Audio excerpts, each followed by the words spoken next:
بسم الله الرحمن الرحیم. خدمت شما هموطنان عزیز عرض سلام و عرض ادب دارم. امشب پنجشنبه 13 دسامبر سال 2007 از شهر لاگونانیگه در جنوب ایالت کالیفرنیا برنامه پرتوی از قرآن رو در 19مین آیه سوره بقره شروع میکنم. در شب‌های قبل خدمت شما عرض کردم که تنها راه نجات جامعه اسلامی که از این ورطه سردرگمی که امروز گرفتاره و تقریبا در سالی که گرفتار هست، تنها راه نجاتش شناخت دو تا چیزه. یکی شناخت خودش هست به عنوان یک انسان که آیا در این قرآن به عنوان اصول راهنمای عقل و خرد این جامعه اسلامی کیست این انسان، و یکی این که این قانون اساسی این مکتب رو بفهمه. ما تا این دوتا شناخت رو پیدا نکنیم، سرنوشت و وضعیت خودمون به عنوان انسان مسلمان و کسانی که از بیرون دارن به ما نگاه میکنن، نه تنها این خواهد بود بنا به عملکرد ناآگاهانه بسیاری از مسئولین مسلمان در جهان، از این هم بدتر خواهد شد. چون یه موقع است که یک انسان مسلمان در زندگی روزمره خودش که داره کار میکنه، زندگی میکنه، حد اکثر اثری رو که میتونه بذاره خودش هست و یه خانواده کوچیکش و چند نفری در اطرافش هستن.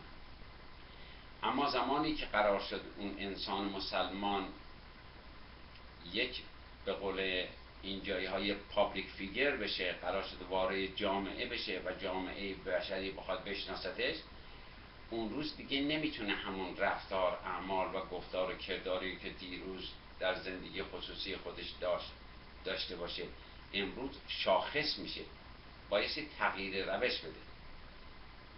این تغییر روش نه اینکه بخواد رول بازی کنه، باید در این قانون اساسی رشد کنه. برای این کار هم حتما باید قانون اساسی دین خودش رو بشناسه. قانون اساسی سرنوشت ساز این مکتب اسلام قرآن. زیر این قرآن، خارج از این قرآن، هر آنچه را که با این قرآن سازگاری نداره، نه تنها برای ما منفعتی نخواهد داشت بلکه مضر هم خواهد بود. در نتیجه به همین دلیل هست که من مرتب دارم به شما عرض میکنم و از همباوران عزیز خودم تقاضا میکنم صبور باشید. ما در این سه گروهی رو که در موردش داریم صحبت میکنیم، تلاش میکنیم، همه اون به خاطر این هست که خودمون رو به عنوان یک انسان بشناسیم.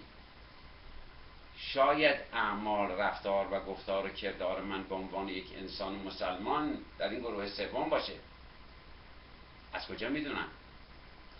پس بهترین کار برای این که من در گروه سوم یا در گروه دوم به عنوان کافر یا منافق قرار نگیرم و بتونم به مرحله از رشد برسم که در گروه اول متقین قرار بگیرم، یک، باید مکتبم رو بشناسم، این چراغ راهنمایی رو که برداشتم و جلوی پام گرفتم که از این پله ها عبور کنم، بالا و پایین برم در زندگی، بایستی اون چراغ راهنما رو بشناسم و بعد در رهگذر نسخه هایی رو که این چراغ راهنما برای من میپیچه، با مصرف کردن این نسخه ها در جهت رشد خودم رو به عنوان یک انسان مسلمان بشناسم. برای همین من اینقدر پافشاری میکنم تا ما در همین اوائل سوره بقره، آیات اول سوره بقره، بتونیم خودمون رو بشناسیم. این مکتب ماست. دوست داریم یا دوست نداریم در این مکتب داریم زندگی میکنیم. اگر دوست نداریم، به نظر من به عنوان یک انسان فرهیخته میبایستی یک مکتب بهتری رو پیدا کنیم که در اون بیشتر میشه رشد کرد. از این مکتب خارج بشیم بریم به اون مکتب دیگر. اگر مکتب دیگری از این بهتر برای رشد ما وجود نداره، پس تنها راه حل ما که باقی میمانه این هست که ما این مکتب رو بشناسیم. بعد ببینیم در این مکتب ما کیستیم به عنوان یک انسان مسلمان. برای همین این همه من پافشاری میکنم که اجازه بدید ما مخصوصاً این گروه سوم رو هرچه بیشتر میتونیم بشناسیم، برای اینکه سرنوشت ما در این گروه سومی گره خورده. این تنها ما نیستیم به عنوان مسلمان که در همین گروه سوم دچار مشکلاتی هستیم. در طول تاریخ بنابر داده‌های تاریخ تا به امروز خیلی کسانی بودند که این دین رو به عنوان ابزار ازش استفاده کردند و بعد از اینکه به قدرت رسیدن بر گرده بشریت سوار شدند. این شهادت تاریخه. ولعصر شهادت میده تاریخ. همیشه همین بوده. ان الانسان لفی خسر الا الذین آمنوا و عملوا الصالحات و تواصوا بالحق و تواصوا بالصبر. راه دیگری براش وجود نداره مگر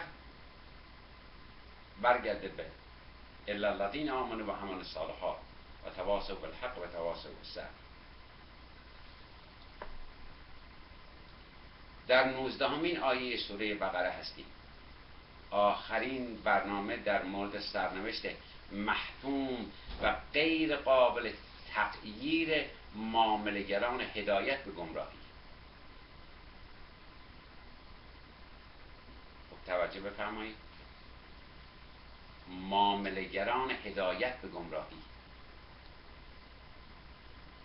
یعنی اینها تصمیم گرفتند در یک معامله، همطور در شب‌های قبل عرض کردم، هدایت رو بفروشن، ضلالت و گمراهی رو بخرن.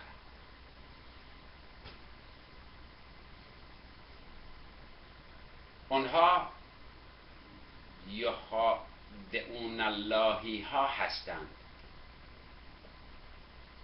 کسانی هستند که تصمیم گرفتند آفریدگار جهان هستی رو فریب بده. بر این اساس زندگی خودشون آغاز کردن. تصور کردن البته که ما میتونیم آفریدگار جهان هستی رو فریب بدیم.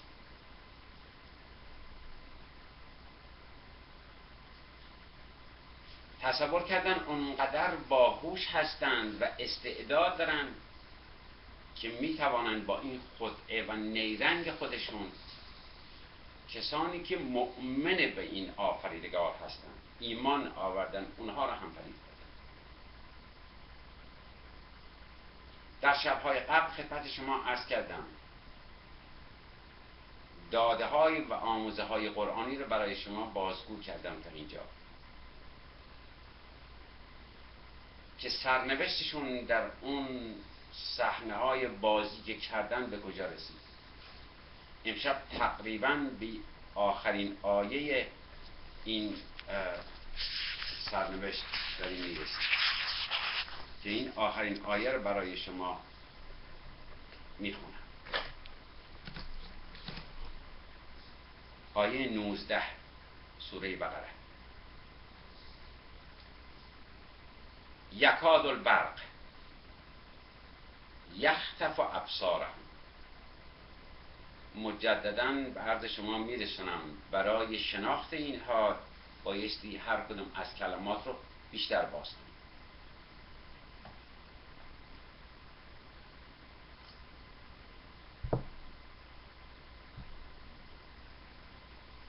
یکاد البرق یخطف ابصارهم نزدیک باشد که برق در رو باید چشمهای ایشون را. یعنی چی؟ خوب توجه بفرمایید.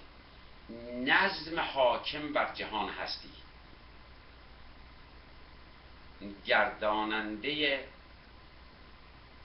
آفرینش، خلقت،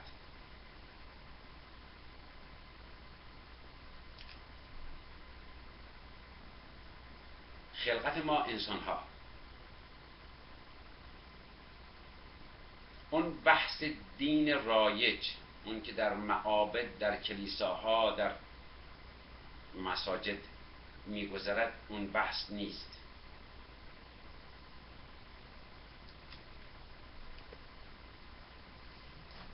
داره به بشریت، با بشریت صحبت میکنه، درس رشد به همه انسان ها میده. نه اینکه ما تنها بیم بگوییم که این کتاب از آن ما مسلمان هاست، در نتیجه روی سخنش فقط با ما هست. ناس بشریت هست. به همین دلیل هم وقتی که میگوید یکاد البرق یخطف ابصارهم، کیا رو داره میگه؟ کسانی که در رهگذر اون آیاتی که قبلا خدمت شما عرض کردم، توی اون 40 تا مشخصه‌ای که از اونها برشمردم و عرض کردم در سرنوشت محتوم اونها به کجا رسیدن، روی سخن با اونهاست. میگه در اون گذشته بسیار دور تا امروز، تا این زمان حاضر ما و تا به صبح ابدیت، روند حرکت تاریخ یکیه، فرق نمیکنه. اون نظام هستی به زمان و مکان و تقویم چرخش تقویم تاریخ کاری نداره. این برنامه قبل از آفرینش، همونطور که در ابتدای سوره بقره عرض کردم، نوشته شده. ذالک الکتاب. منتها در هر مقطع زمانی تجربه کنندگان آن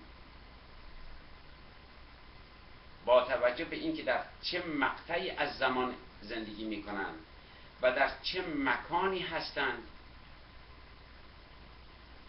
و نوع زندگی رو که انتخاب میکنن، لباس اینها فرق میکنه. نه اینکه این روند را تغییر میدن. حرکت تاریخ به جای خودش محفوظ هست.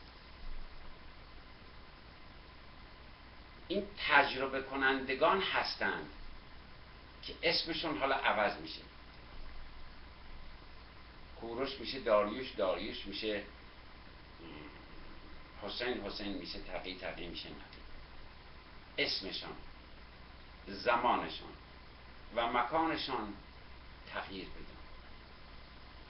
اما اون نظم جهان هستی فرقی نمیکنه، برای همه تاریخ یکیه.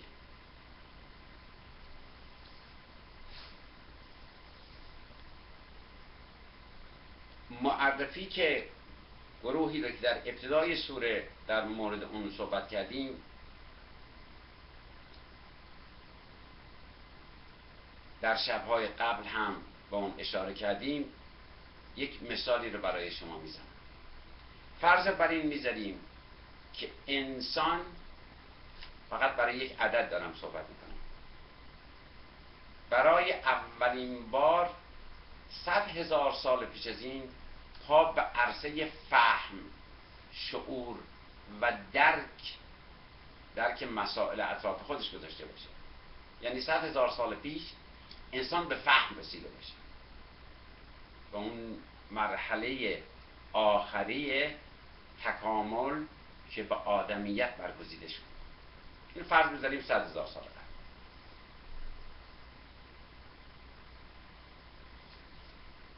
انسان 100,000 سال قبل با انسان 50,000 سال قبل انسانی که امروز در سال 2007 داره زندگی میکنه تنها در روش بکارگیری این اصول راهنما متفاوت شده، انسانش فرق کرده. اون روش همون روش به جای خودش هست. این انسان در یکی از این سه تا کلاسیفیکیشن، در این سه تا گروهی که به شما عرض کردم قرار میگیره. یا متقی است، یا کافر است، یا حالا به قول دوستان ما منافق، به قول من معامله‌گر هدایت و ضلالت. از 100,000 سال پیش تا به امروز اگر بنا رو بر فقط اون عدد بذاریم هیچ گونه تغییری در این سه تا گروه پیدا نشده. بسیار خوشحال خواهم شد اگر فرهیخت هموطنی گروه چهارمی رو امروز به من معرفی کنه. بگه روانشناسی جامعه شناسی قرن 21 آمده یک گروه چهارمی رو هم امروز داره معرفی میکنه. خوشحال میشم. نه اینکه بگم نه خیر چنین چیزی وجود نداره. حداقل من نمیدونم.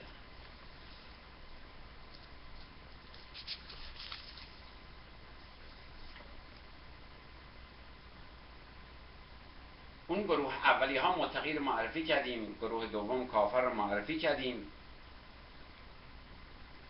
گروه سوم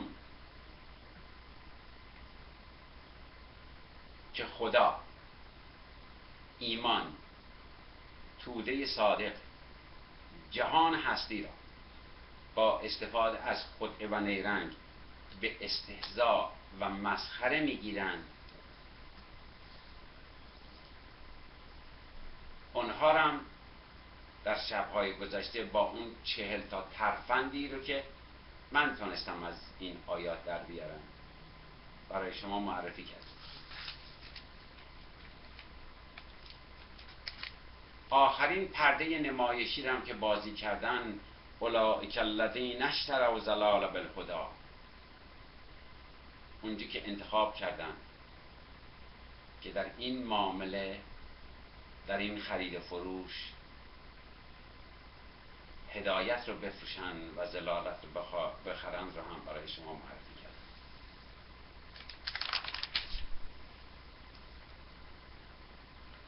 قرآن به صراحت میگه نظم و قانونمندی و رفتار آفرینش بر سود زیان شما بنا نشده. برای اینکه شما تصمیم بر این بگیرید که من میتونم این نظم رو تغییر بدم تا سود بیشتری ببرم، بر اون بنا نشده. هستی بر حق آفریده شده، هدفدار هست، پوچ، عبث و بیهوده نیست.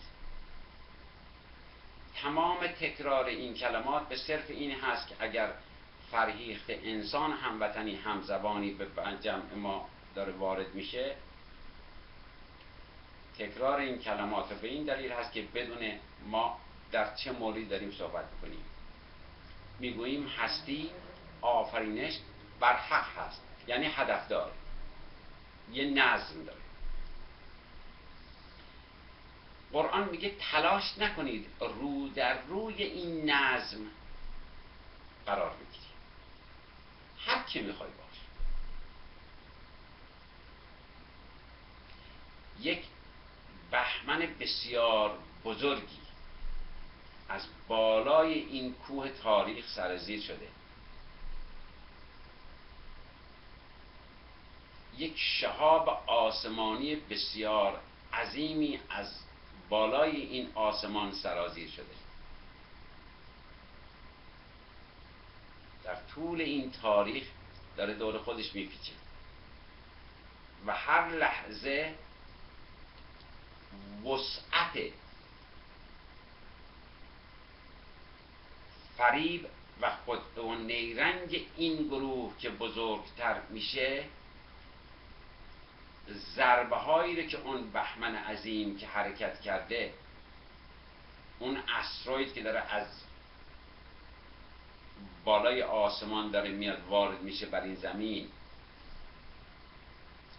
اون هم قدرتش بیشتر میشه. فکر نکنید که به خاطر اینکه امروز با بکارگیری علم و دانش و ابزار بیشتری اینها موفق‌تر هستند، خیر، عظمت اون ضربه ها هم بیشتر شده. یک انسان، یک جامعه، برای اون نظم جهان هستی فرقی نمیکنه. اون قانونمندی کار خودش ادامه میده. هر چه فکر کنن که ما ابزار قدرتمون بزرگتر شده، پس در نتیجه دیگه اون مسائل گذشته که برای قوم عاد و ثمود و فرداش برای یک جامعه کوچک عربی در عربستان سعودی بود به ما تعلق نمیگیره، نیست.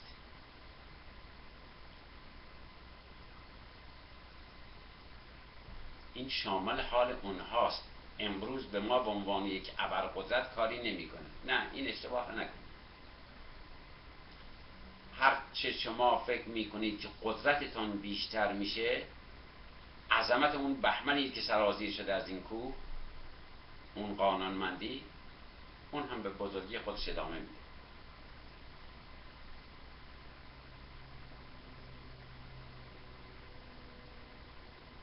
اتفاقا قرآن از شما دعوت میکنه قل سیروا فی الارض،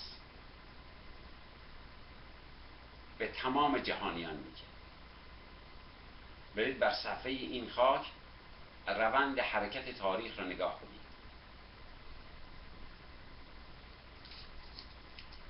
میگه قدرت‌های مافوق شما خیلی آمدند، بسیار آمدند. نیروهای نظامی آنها، ساختن حرم‌ها، اوتاد، خانه‌های سنگی. نه منظورش این جسم فیزیکی است که این خانه سنگی داره یک سختی بودن اون پروتکشن، اون ابزاری که اینا فکر کردن در پشت اون میتونن قایم بشن رو داره میرسونه. میگه از اینها خیلی آمدن، سنگ بسیار سخت، فکر کردن این کاخها رو بسازن، قطعا دیگه نمیتونه هیچ چیزی بر اونها پیروز بشه.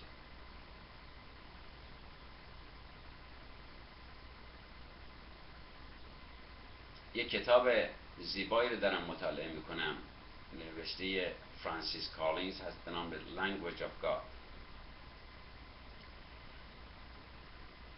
میگه اینها اونقدر بی ارزش هستند که فسیلشون هم حتی به درد مطالعه نمیخوره. بهش میگن جانک DNA. حتی فسیل اینها هم به درد مطالعه نمیخوره که یک انسانی بلند بره وقتشو بذاره بگه من ببینم کدامین یک از این یخادعون اللهی ها در طول تاریخ توانستند بر حق پیروز بشن. دیگه تلاش نکنید.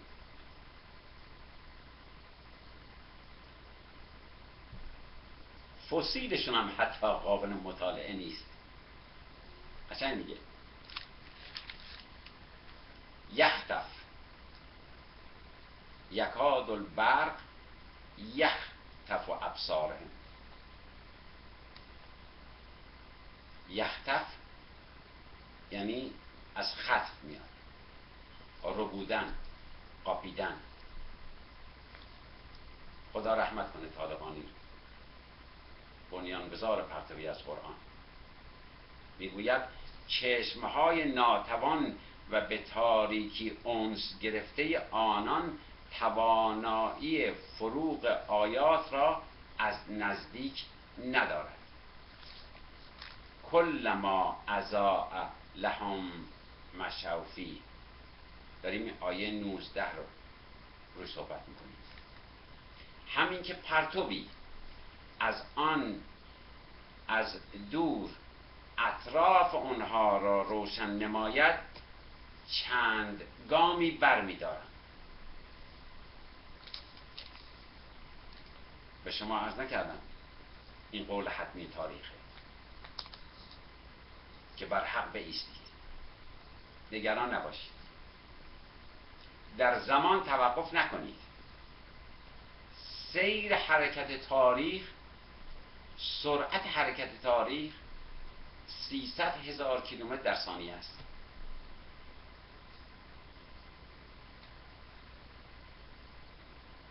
این نوره.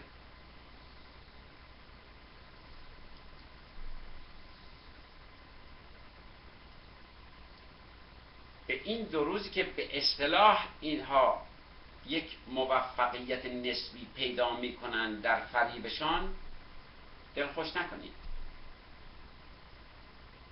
بر حق بایستید. اینا تصور میکنن که ماندنی هستن. کلما اضاء لهم مشوا فیه.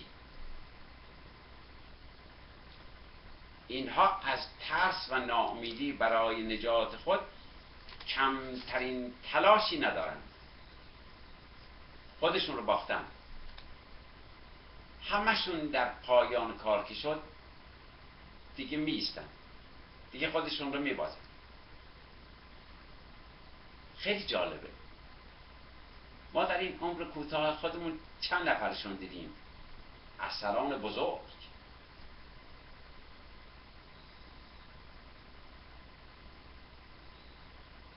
دیدی در اواخر فروپاشی اون زمانی که اون ترمایت اخلاقی به جان اینها افتاده بود، چطور این تخت رو از زیر پای اونها کشید.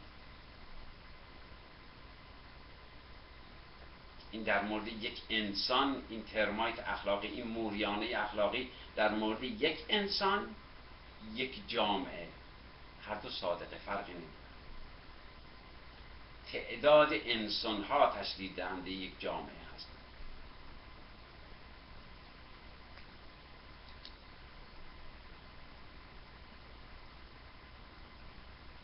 برای همین دو روز موندنشون تنها در اواخر دورانی که دیگه سقوطشون داره نزدیکتر میشه، فقط بگیر و به بندهای خودشون زیادتر میکنن.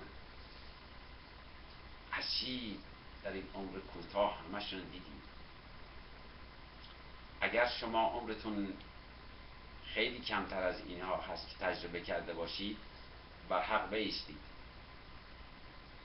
ما سقوط خیلی از اینها رو دیدیم، نمیمانند سر.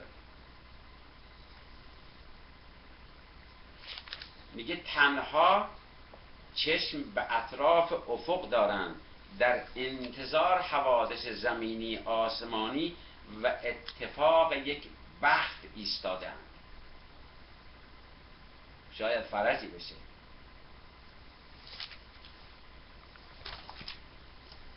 شاید یک قدرتی به داد ما برسه.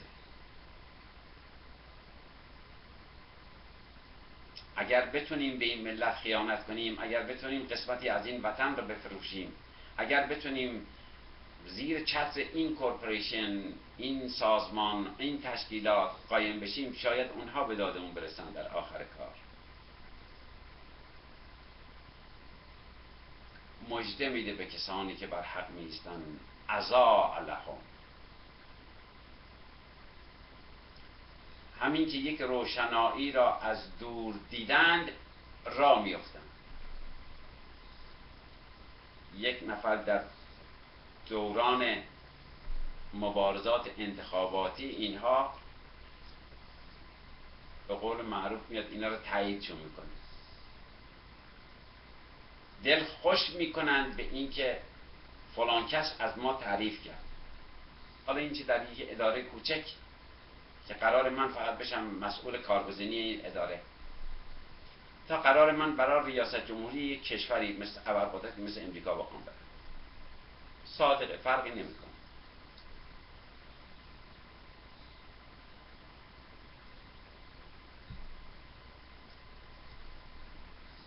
فقط منتظر این هستم که یک فرج کوچیکی از یک جایی بشه. شاید این قدرت که در حال سقوطه نجات پیدا کنه. فقط امروز بگذره. آینده نگر نیستن اینها. اگر بودن سرنوشتشون به اینجا نمیرسید. به آینده هم امیدوار نیستن. در نتیجه به اینا دل نبندید، در این گروه نایستید، چون به هیچ وجه به اینها اعتماد نمیشه کرد.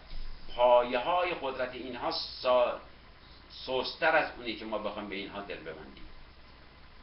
درس قرآن رو داره تعریف میکنه برای ما.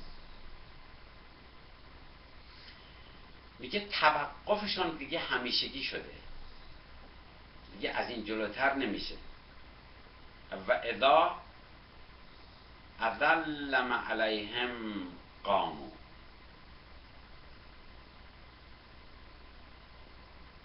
چقدر قشنگه درس قرآن. اون یک روزنه کوچک، آیه 19 سوره بقره هست. اون تعریفی را که فلان قدرت از اونها کرد به عنوان یک روشنایی ابدی، به عنوان یک راه نجات اصلی میدانند. خوشحال میشن. ببینید چقدر کلمات رو زیبا انتخاب کرده یکی یکی. وقتی که آدم میذاره پیش روی خودش و مینشینه بر صفحه این تلویزیون ها نگاه میکنه، گوش به این رادیوها میده، این مطبوعات امروز جهان رو میخونه، میبینید چقدر این آیات زنده هستن. و اذا اظلم علیهم قام.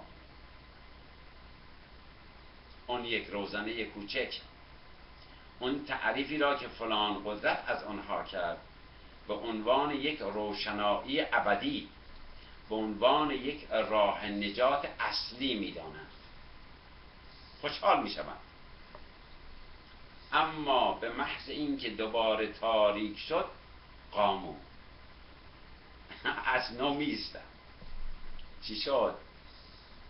چه اتفاقی افتاد؟ از نو خشک شد. امروز پول میگیرن میبینن 15 تا رفته بالا، برای اینکه فلان کس از ما تعریف کرد. 2 روز میگذرد مردم بیشتر آشنا میشوند،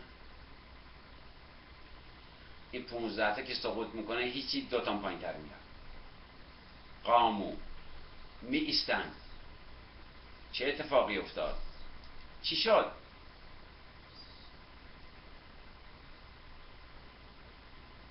هموطنان عزیز من، خوب گوش کنید.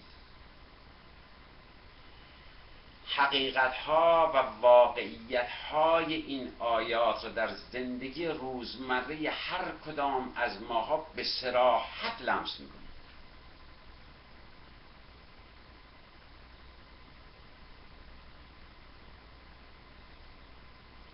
به هر فرد منافقی،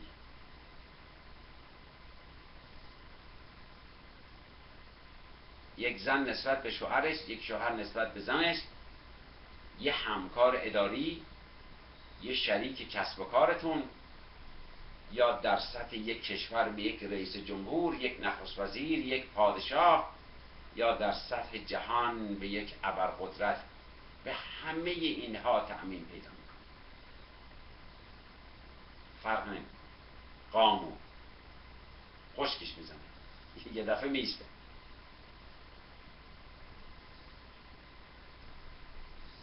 این یه درس برای بشریته. فرق نمیکنه دین شما چیست، کجایی هستید، چه نوع لباس میپوشید، چه نوع غذایی میخورید. میگه مسئله رو شخصی نکنید. سیاسی، نژادی، داخلی، خارجی، هیچ کدوم از اینها نیست. روی سخن برای یک درس به بشریت من و توی انسان مسلمان فوق‌العاده خوشبخت هستیم که می توانیم در خدمت این کتاب قرار بگیریم و از این کتاب درس خودشناسی و جامعه شناسی رو فرا بگیریم. حالا که این شانس رو آوردیم باید ازش استفاده کنیم.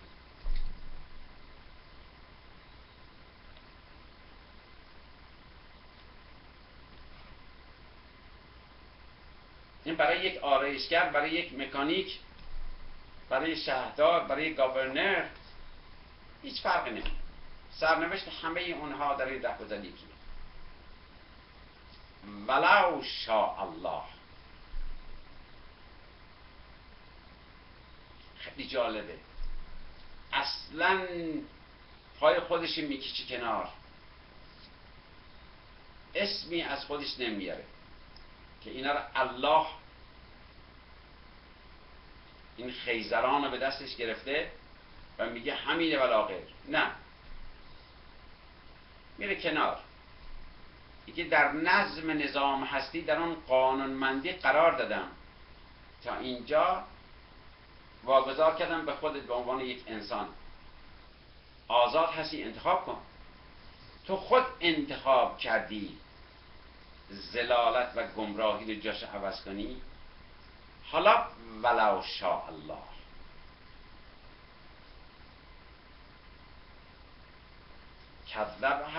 کذب بسمعهم و ابصارهم.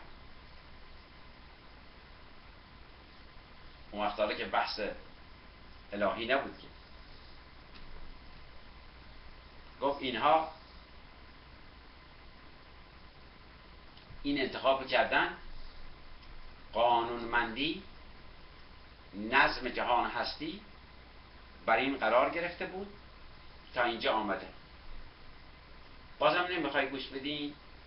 باز هم نمیخواین با این همه قل سیروا فی الارض که گفتم ببینید روند حرکت تاریخ در طول زمانهای گذشته بر چه چیزی قرار گرفت، باز هم نمیخواین گوش بدین؟ حالا اشکالی نداره. ولا شاء الله.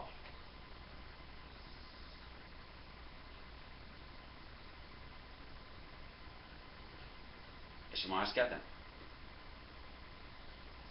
اون آفریدگار جهان هستی روی سخنش امروز حالا با یک چوپان،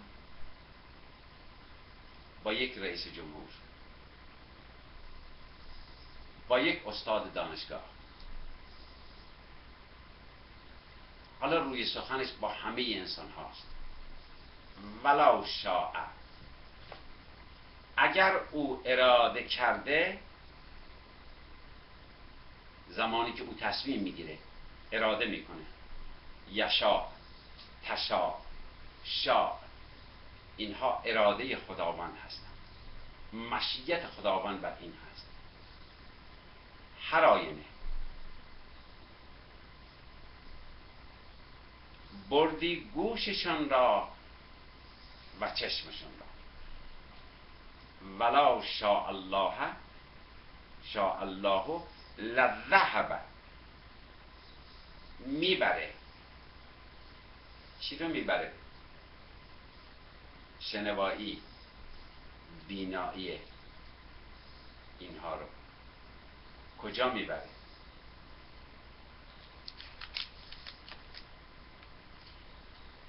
اون روز تا به حال این همه به شما گفتند توی اون گوش، ده ها انسان برای شما پیغام دادن، با اون گوش قرار بود بشنوید. صدها عریضه به پیشگاه شما فرستادن، قرار بود بخوانید. هزارها پدر و مادر مظلوم فریاد زدن، قرار بود بشنوید. صدها مکتوب در طول تاریخ به رشته تحریر در آمد، این حرفها به صورت مکتوب در این کتابخانه ها، در لابلای صفحات تاریخ توی این قفسه ها گذاشته شد، قرار شد برید بخوانید.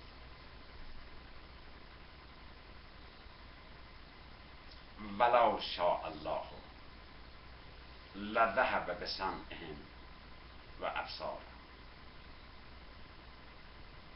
خیلی جالبه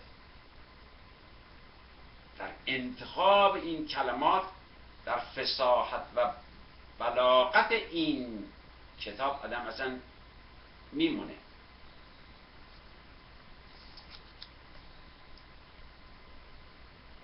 چشم و گوش دو تا عضو فوق العاده حیاتی هستند. این دو تا عضو تشکیل دهنده سازمان اطلاعاتی و اخباری ما رو به وجود میارن، تشکیل میدن.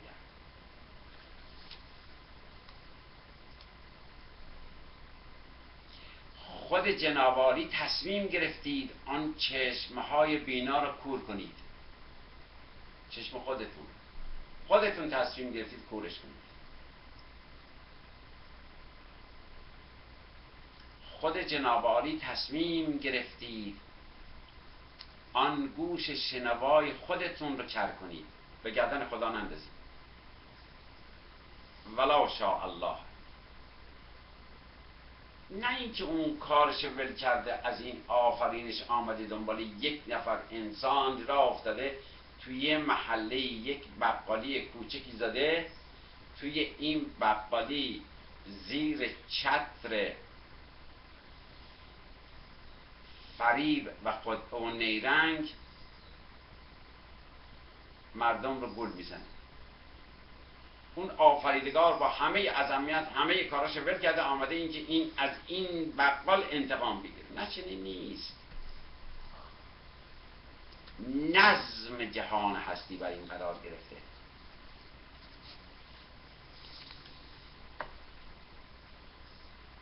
هر کدوم از این اعضا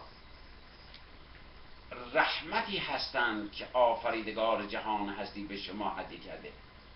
چشم، گوش، قرار شد با اون بشنوید، با این ببینید.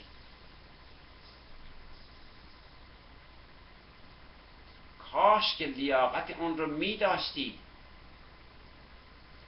که قدر این دو مرکز اطلاعاتی بسیار مهم دوران زندگی خودتون رو می دانستید.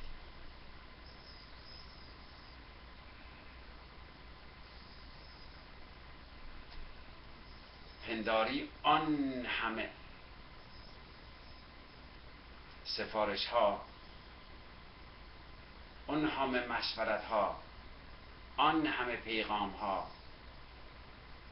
که برای شما فرستادند، آن همه نامه ها که برای شما فرستادند، نه خواندید، نه گوش دادید، نه به اون نگاه کردید. چه اتفاقی افتاد؟ ذهب، بردشون. دیگه هم دیر شده. میگه احتیاج نیست قامو در این ایستادنی که الان متحیر ایستادید، احتیاج نیست دیگه به هیچ روزنه متوسل بشید. میدونید چرا؟ ان الله علی کل شیء قدیر. به کی میخوای متوسل بشید؟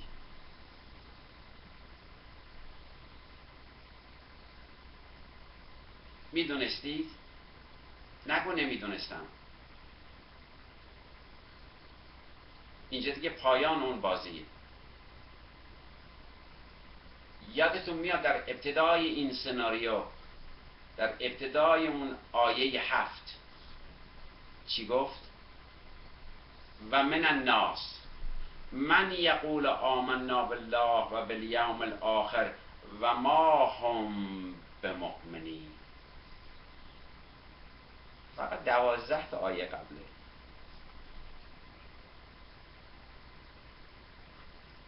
اول گفت برای شما، گفت اینا یک گروهی هستن که انتخاب کردن این کارو بکنن.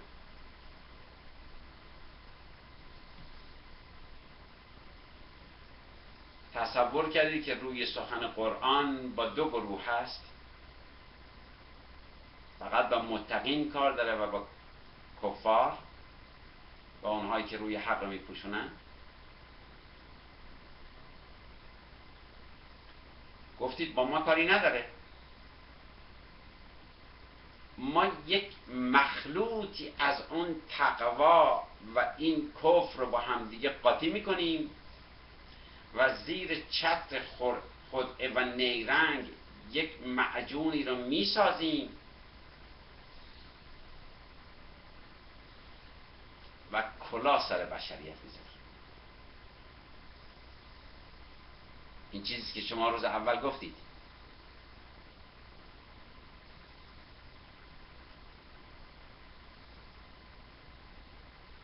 خودتون گفتید الذین یؤمنون بالغیب و یقیمون الصلاة و مما رزقناهم ینفقون. معنی و مفهومی نداره. غیب یعنی چی؟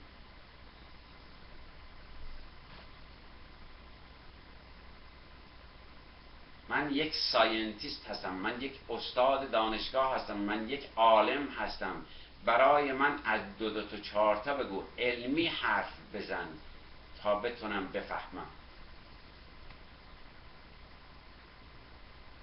نه به خدای غیب باور دارم، نه به جبرئیل باور دارم، نه به وحی باور دارم و نه به پیامبر تو باور دارم. اصلا من به هیچ کدوم از پیامبرها و اون پیامهایی که آوردن باور ندارم. من یک عالم هستم، از علم با من صحبت کن، دو تا چهار تا به من نشان بده تا باور کنم.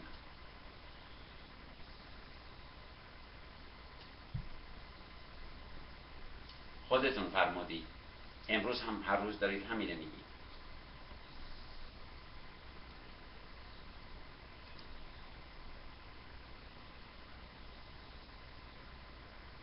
خیلی جالبه. میگه حالا چی شد؟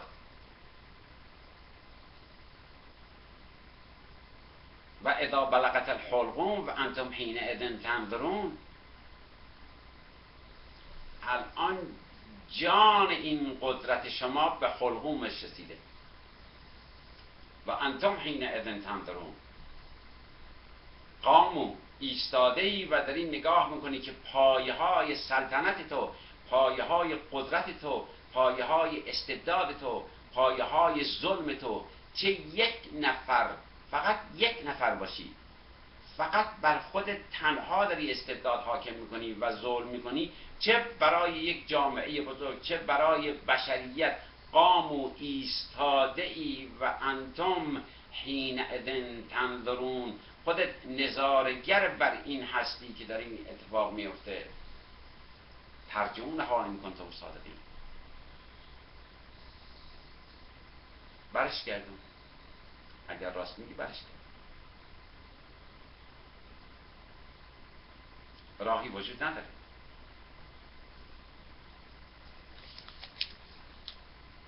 من با چه ابزار علمی بخوام بیارم بگم میشه دو تا چهار تا به تاریخ نگاه کن. این روند حرکت تاریخ رو که نمیتونیم تکذیبش کنیم.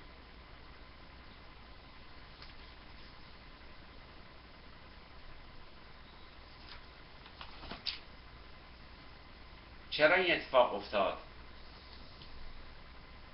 برای اینکه ان الله علی کل شیء قدیر. قدرت آفریدگار جهان هستی بر هر شیئی احاطه داره. تا هم یکی از این اشیاء در نظام هستی هستی.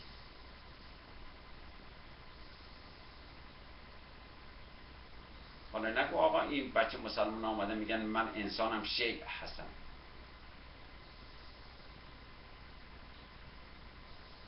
همه جهان هستی در این محدوده کوچک قرار میگیره. انک علی کل شیء قدیر.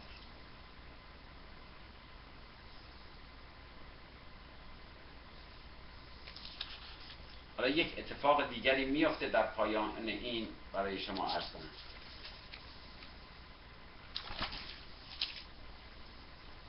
و این بحث این دوستان رو در اینجا خاتمه میدیم. آخرین آیه، یعنی این آیه ادامه همون آیه 19 هم هست. یا ایها الناس اعبدوا ربکم الذی خلقکم والذین من قبلکم لعلکم تتقون. در ادامه این آخرین حرفش با این گروه میزنه. یا ایها الناس اعبدوا ربکم. بحث الهیت نداره. رب یعنی اداره کننده، مدیر این جهان هستی داره حرف میزنه. کاری هم به دین شما، به نژاد شما، به قدرت شما، به برنامه های شما نداره. چی هستی نیست. ربکم.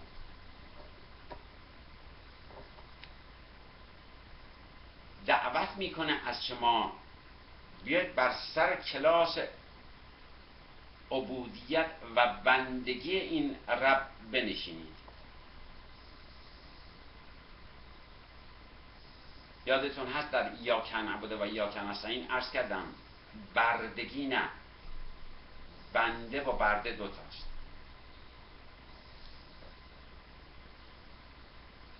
برده در برابر مالک خودش هیچ گونه اختیاری نداره، اما عبد در برابر مالک خودش در آرامش قرار داره. این دوتا یکی نیست. برده نیست که آرامش نداشته باشه در برابر مالک خودش. به اون آیه ایاک نعبد و ایاک نستعین مراجعه کنید.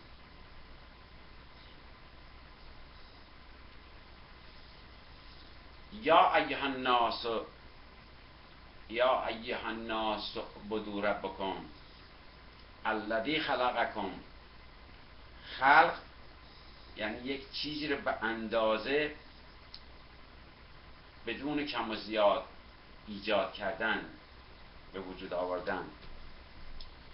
میگه همه این جهان هستی رو انا انزلناه فی لیلة القدر، به قدر خودش، به اندازه خودش خلق کردیم. خلقت سراسر خیره، خیر من الف شهر، همش خیره.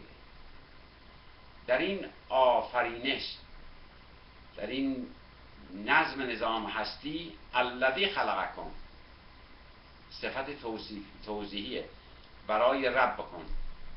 کدام رب؟ الذی خلقکم والذین من قبلکم لعلکم تتقون. خیلی جالبه.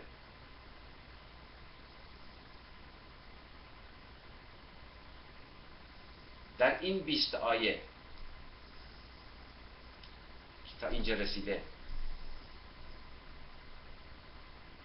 تمامی حرکت تاریخ رو برای ما خلاصه کرد که اینها کی هستن، سرنوشتشون به کجا میرسه.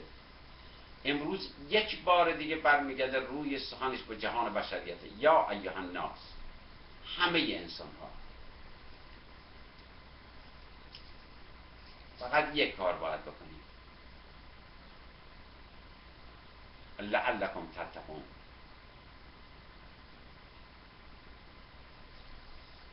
تنها چیزی رو که از شما خواستم فقط برای این بود که شما به تقوا برسید.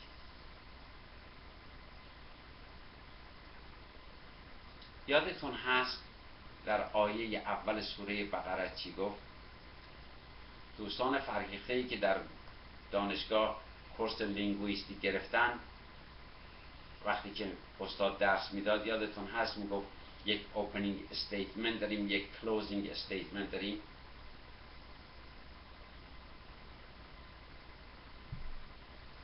این چقدر قشنگ انتخاب کرد. در مورد متقین چی گفت؟ الف لام میم ذالک الکتاب لا ریب فیه هدی للمتقین. اینجا در کلوزینگ استیتمنت خودش با دو دفعه چیکار میکنه؟ که میخوام شما متقی بشید. 20 آیه، فقط در 20 آیه ما در این وقت کم فقط تونستیم 20 آیه در این چند هفته از تقوا شروع کنیم به تتقون برسیم. خیلی قشنگ انتخاب کرد، خیلی قشنگ، به زیبایی هرچی تمام کرد.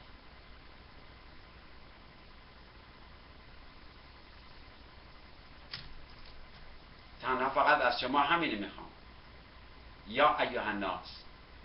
من از ابتدای این سوره برای شما گفتم اینها متقین هستند، اینها کفار هستند، اینها منافقین هستند یا دین فروشان یا کسانی که در ضلالت رو انتخاب میکنن و هدایت رو به جای اون میفروشن. برای شما خواستم شما این راهی که اینها رفتن نرین، برای اینکه در طول تاریخ خلقت همه اونها رو به شما نشون دادم. پرده هایی رو که بازی میکنن برای شما بالا زدم، مشخصه های اونها رو دونه دونه برای شما گفتم، به دلیلی که در ابتدای امر گفته بودم جهان هستی بر تقوا استواره. الان هم از شما فقط یک استدعا دارم، لعلکم تتقون. میخوام شما به تقوا برسید. برای همه شماهایی که ماندی در این چند هفته تا ما به اینجا رسیدیم، آرزوی تقوا و خیر قرآنی دارم. خیلی از دوستان میگویند ما پنجشنبه شب‌ها جایی گرفتار هستیم، فردا و پس فردای اون نگاه میکنیم. باید حالا با آقا شهرام صحبت کنم ببینم که این هر چه زودتر میتونه برنامه را برای روز جمعه بیاریم، برنامه رو بذاره روی سایت که زودتر ببینید توی ویکند بتونید نگاه کنید. به هر صورت هفته آینده تلاش میکنیم انشاءالله نیمه صحبتمون رو در سوره بقره و نیمه دوم رو بریم از آخر قرآن، از اون سوره های کوچک، چون فوق العاده در سرنوشت روزانه ما مؤثر هست، از اونها شروع بکنیم انشاءالله. ضمن آرزوی خیر قرآنی برای همه شماها به خداوند رحمان و رحیم می سپارم. زمان بر شما سراسر خیر باد. شب خیر.